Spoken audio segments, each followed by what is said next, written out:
ആദ്യമേ തന്നെ എല്ലാവർക്കും എൻ്റെ നമസ്കാരം. ഈ ന്യൂ ജനറേഷനിലെ പിള്ളേര് എന്നെ കാണുമ്പോൾ ചോദിക്കാറുണ്ട്, ഈ സലീമേട്ടന് ഈ വൈറലാവുന്നതിനെ കുറിച്ച് എന്താണ് അഭിപ്രായം എന്ന്.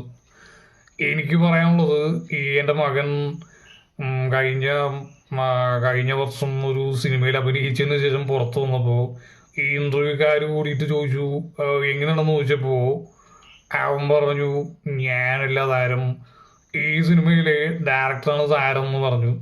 അത് ആ ഒരു വീഡിയോ ഉദയനാട് താരം സിനിമയിൽ ശ്രീനിവാസൻ പറയുന്നതായിട്ട് ആൾക്കാർ നോക്കിയിട്ട് ഈ ഡയലോഗ് അങ്ങോട്ട് വൈറലായി. ഇനി എൻ്റെ അടുത്ത് ചോദിച്ചാൽ എനിക്ക് പറയാനുള്ളത്, ഞാൻ എന്തെങ്കിലും വൈറലാവാൻ വേണ്ടി പറഞ്ഞിട്ട് വൈറലാവാതെ ഏറിപ്പോവാൻ എനിക്കിപ്പോൾ താല്പര്യമില്ലെന്ന് മാത്രമേ പറയാനുള്ളൂ.